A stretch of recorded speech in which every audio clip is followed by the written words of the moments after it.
I'm here as a third-party intervener and a special appearance. I'll say this again, that's on him. Mr. Lester, I've muted your device, Mr. Lester, because you are being disruptive. I am going to hold you in contempt and sentence you to 93 days in jail. Let me do one thing at a time. Your constant interrupting me is... I'm just tired, man. I'm tired, Mr. Stop interrupting me, Mr. Lester. Damn. Yeah, and so I'm going to deny the request for a personal recognizance bond. That's crazy, because I ain't white. Today's case is wild. We've got Mr. Lester, a self-proclaimed sovereign citizen who swears he's above the law. Spoiler, he's not. The judge goes head-to-head with him, and it honestly feels like a legal roast battle. Even his own attorney quit on the spot. That's how bad it got. Sovereign citizens always think they've found a loophole, but courts don't play that game. What do you guys think? Delusional or just straight comedy? Let's dive in. We are here today for a pretrial hearing in this case, and we are proceeding today by video conference and also in person. We are, or first let me ask the attorneys to place their appearance on the record, beginning with Ms. McClure. B.B. McClure on behalf of the people. Your Honor, Michael Dagger-Margosian for Mr. Lester. All right, and Mr. Dagger-Margosian, where do we stand with Mr. Lester's case today? Your Honor, at this point, I don't, there's a breakdown of attorney-client relationship. I can't move forward and represent Mr. Lester. I've, without getting into the details, obviously those are privileged, but it's clear that Mr. Lester either needs to move forward pro se, and I can certainly be on standby, or I can conflict this out, but our office is not going to be able to represent Mr. Lester. Yeah, I would like the ACLU to pour. I poured everything to the ACLU. They already have my file and the Civil Rights Commission. Mr. Lester, I'm sorry, but the microphone at the jail is really bad. There's a bad echo there. Can you hear me? Can you hear me now? Yeah, so I can hear you. The issue is if you could talk not quite so loudly, because it's an echo in the room that causes the problem. I'm the ACLU and the Civil Rights Commission already are on this. You can move my file to those. I have sent them my complaints. I've also got the failure to appear, what I was picked up for in the first place, was dismissed. And Mr. Margosian is trying to move forward with a trial, and I'm not feeling that. I want to move for an immediate dismissal because I was harassed for 3 days, and they already have wind of this. They should be asking for the body cams from August 2nd, as well as the 4th. I still haven't went over any evidence. So the Civil Rights Commission has my paperwork, and my affidavits rather, and the ACLU is on standby as well. I just rather for my whole file to go to them and let them represent, let them take a look at what's going on. I don't have any transcripts. I haven't talked to Mr. Margosian since then. I had to have the jail email the courts for a court date because I've been sitting here for so long. Like I said, the failure to appear got dismissed. That's what I was picked up for originally. Okay, so Mr. Lester, you've been charged with possession of methamphetamine and 2 counts of assaulting, resisting, obstructing a police officer. All right, now it makes sense. This guy's here on a meth charge. I thought he was just your average courtroom nutcase, but nope, there's a whole extra layer of chaos. And wait until you hear him start demanding some special lawyer. It's like he's trying to negotiate with reality itself. What do you guys think so far? This one only gets crazier as it goes. Let's jump back in.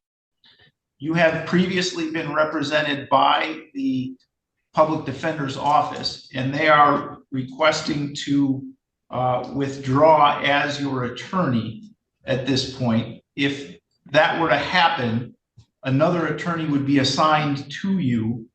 I just said the ACLU. I don't know what part of that nobody understands, but the ACLU is on standby as well as the Civil Rights Commission. I said it again. You can forward that all over there to them, and they'll take the case without no money. You know it like all right. I know it. So, Mr. Lester, that is not an option that I have to send this case over to the ACLU. If you want the ACLU, I do though, because I do though. So let's get that understood. Now I have that opportunity to do that, and I'm requesting that on record. Okay, you can request that, but the court is not in a position to do that. If you want someone else to represent, am, sir. That's what I'm trying to tell you. It's not simple as you just putting the case together and sending it to him. It's not even you. Mr. Margosian can do it. It's not even your office that needs to do it. Mr. Lester, please don't interrupt me when I'm talking to you. Right. Here we go. All right. Right now, the public defender's office represents you. No, they don't. He just said he didn't want to represent me. All right, Mr. Lester is off camera. I don't know whether he's still in the room. I'm standing right here. I can hear everybody. I'm here as a third-party intervener and a special appearance. All right, Mr. Lester, are you in agreement with Mr. Dagger Margosian's request to withdraw from your case? That's on him. Like I said before, I wanted to go to the ACLU or the Civil Rights Commission. I'm going to say it again for the court of record. They are on standby. They already know about all of this. I shouldn't have never been picked up in the first place. I was harassed for 3 days. 3 days. And you have the transcripts right there in front of you when the officers admitted that they just wanted me. Now he's claiming the cops harassed him for 3 days. Please. From the way he's running his mouth, it sounds more like he's been harassing everyone else, including the judge. Imagine showing up to court, playing the victim, while making life harder for everyone in the room. These sovereign citizens just keep getting wilder. Do you think he actually believes this nonsense? Or is he just trying to annoy everyone into giving up? Let's get back into it. And send a police report. Mr.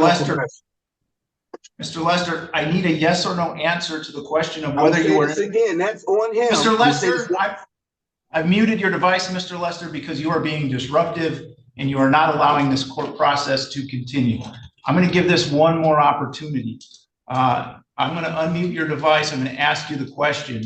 If you don't answer or if you continue with this disruptive behavior, I am going to hold you in contempt and sentence you to 93 days in jail. Very unprofessional. Mr. Lester, are you in agreement or are you not in agreement with Mr. Dagger Margosian's request to withdraw as your attorney? Well, if you please, yeah, I'm in agreement. If you please send that file over to the ACLU, please. I'm in agreement with that. Mr. Margosian, are you in agreement with you send that over to the ACLU, please? Can I get like a contact information? I mean, I don't just send a file to okay, yeah, but you know where the ACLU's office is. I can get that to you. Yes, no problem. We can go off screen. I can get that to you. I have it right here in front of me. No problem. No problem. And if that for whatever reason, I mean, that's outside the norm of what I'm not. It's as simple as saying my rights have been violated. You know that. We're not going to keep going back and forth. I'm not doing it. All right. Mr. Lester, please stop. So Mr. Lester has consented to Mr. Dagger Margosian withdrawing as his attorney. If there's some arrangement for Mr. Dagger Margosian to send information to the ACLU, that is, the court has no control over whether he is going to do that, and the court has no authority to require him to do that. And Your Honor, what the court is required to do under this process is to provide for the appointment of a special public defender. If Mr. Lester can get the ACLU to represent him, then you need to make arrangements to do that. And if there's an appearance filed by the ACLU, then they are welcome to represent him. But as it stands now, he is without attorney, and the court will make the appropriate arrangements to have a special public defender appointed. If the ACLU wants to substitute in place of that person, they are welcome to do so. Yeah. I also like for a PR bond. I've been sitting here almost 180 days. My bond is ridiculous. My family's not going to be able to pay that. All right, I will adjourn this case to February 7th. I'm requesting a bond, please, for the court of record. Mr. Lester, let me do one thing at a time. You're constantly interrupting me. I'm just tired, man. I'm tired. Stop interrupting me, Mr. Lester. Damn. Is this guy actually crazy, or is he just playing a role? If he worked with his lawyer instead of against him, he'd probably already be out on probation. But it's like he wants to stay locked up. The way he keeps poking at the judge, Almost begging for a contempt charge is insane. And contempt isn't a joke. It can add days, even months, to your sentence. Does he not get that? Or does he just love being the center of chaos?